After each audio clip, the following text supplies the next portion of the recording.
दल मशरक़ी से हमारा राब्ता बहाल हुआ है, उनकी जाने बढ़ेंगे। मशरक़ी साहब बहुत शुक्रिया ज्वाइन करने के लिए। कहिएगा ये खबर मौसूल हो रही है कि कल ईरानी वफ़द की आमद मुतवक्के है, ये कहा जा रहा है कि शायद वो पहुंच रहा है। इससे कबल खबर मौसूल हो रही थी कि ईरानी वफ़द नहीं आ रहा, सेकंड राउंड ऑफ डेलीगेशन जो होगा वो उसमें मौजूद नहीं होंगे जो मुज़ाकरात होने जा रहे हैं। इसको किस तरह से देख रहे हैं? जी, बिल्कुल मैं समझता हूँ बड़ी खुशाइंद है और सुबह से काफ़ी परेशानी भी है हम्म। कि अगर ईरानी वफ़द नहीं आता है तो इसका मतलब ये हुआ कि मामलात जो हैं वो बड़े तअत्तुल का शिकार हो जाएँगे। बुनियादी बात यही है कि जैसे अभी एहतशाम साहब कह रहे थे कि वो जो अमेरिका ने आपने हरमुज़ के ऊपर जो दूसरा ब्लॉकेड लगा दिया है, उससे जो है वो ईरान ये समझ रहा है कि उसने अगर आपने हरमुज़ खोली है तो उसके जवाब में अमेरिका अगर लगा देगा तो फिर तो कोई फ़ायदा भी नहीं है बल्कि उनको ज़्यादा नुकसान है। हाँ। मैं समझता हूँ कि अमेरिका की तरफ से फ़ौरी तौर पर ये ऐलान ज़रूर होना चाहिए कि वो जो बहरी नाकाबंदी है उसको ख़त्म करे, ताकि कॉन्फिडेंस बिल्डिंग मेजर्स यानी एतमाद साज़ी का कोई माहौल बने। आगे पहले ही ईरान की तरफ से बहुत ज़्यादा बद-एतमादी है अमेरिका के खिलाफ, क्योंकि अमेरिका ने जब भी 2 शुरू किए और साथ ही हमला भी कर दिया। 2 हम्म। दिन बाद जंग बंदी की डेडलाइन है, ये बड़ी क्रूशियल है। मैं समझता हूँ कि अभी मुज़ाकरात के अंदर सबसे पहला जो पॉइंट है वो ये है कि ये जो डेडलाइन है इसको आगे जाना चाहिए, ये सीज़ ताकि फायर की डेडलाइन?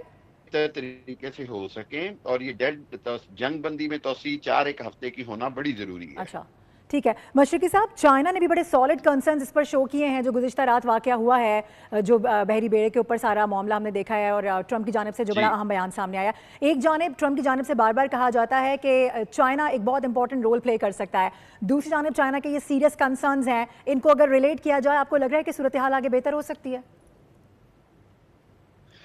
जी देखिए, सूरत-ए-हाल बेहतर होना बड़ा ज़रूरी है और ट्रंप के लिए सबसे बड़ा प्रॉब्लम ये है कि ट्रंप के जो मुतज़ाद बयानात होते एग्ज़ैक्टली। हैं, वो सूरत-ए-हाल को मज़ीद ख़राब कर देते हैं।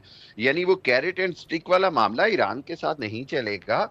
आप अपनी डेडलाइन्स और रेडलाइन्स बता रहे हैं, लेकिन आप उसके साथ-साथ जो धमकी आमेज़ अंदाज़ है, वो ईरान के अंदर देखिए मैं बार-बार बात कर रहा हूँ कि ईरान के अंदर भी 2 सोच हैं, 2 ग्रुप्स हैं। एक ग्रुप समझता है कि जंग-बंदी नहीं फ़ायदे में, अभी अमेरिका को सबक सिखाना ज़रूरी है। उसको उस ग्रुप में बाकर कालिबॉफ हैं और पासदारान हानाइस इनकलाब की बात मिसबाह करें ना? जी, पारा जी। ने इनकलाब और वो पेज़ेशकान और जो अब्बास इराक़ची हैं, वो समझते हैं कि किसी न किसी हालत में अमन मुआहिदे की तरफ पहुँचना बड़ा ज़रूरी है।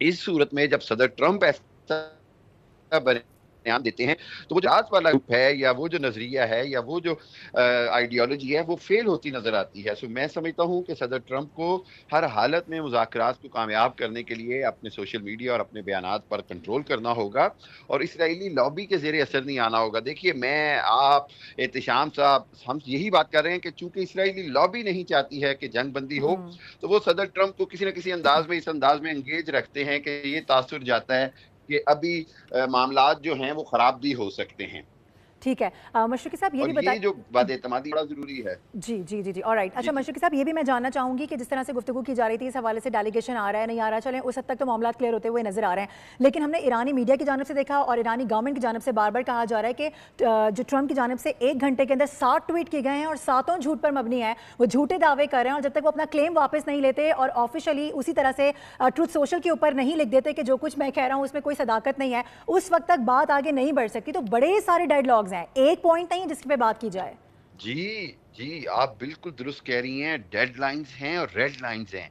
देखिए, ईरान को आप धौंस-धमकी से नहीं आप किसी को भी मुज़ाकरात पे ला सकते। वो ऑलरेडी सफ़र कर चुके हैं, कुर्बानी दे चुके हैं, लड़ने को तैयार है, कौम सड़कों पे है।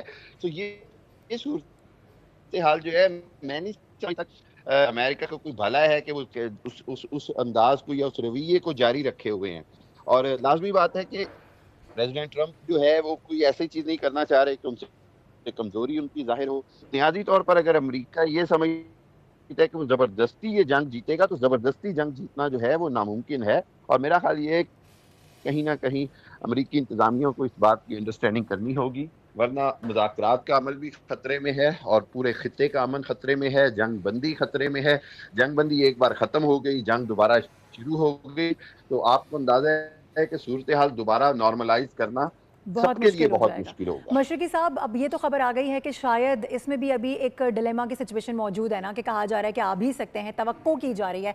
हतमी फैसला इसलिए नहीं कहा जा सकता क्योंकि वहाँ से अभी किसी किस्म की कोई जी, हमें कंफर्मेशन नहीं मिली है। इन केस अगर वो नहीं आते हैं तो फिर बिल्कुल ऐसा। फिर फिर मुज़ाकरात के हवाले से मैं जानना चाह रही हूँ कि अगर अमेरिकन डेलीगेशन यहाँ पहुँच भी जाता है तो फिर किस तरह से इसको आगे बढ़ाया जा सकेगा, क्योंकि जब दूसरा फरीक ही मौजूद नहीं होगा तो ना उसको सुना जा सकेगा, ना उसकी बातों को पे अमल किया जा सकेगा, तो फिर ये किस तरह से आगे बढ़ाया जा सकता है जी। टॉक?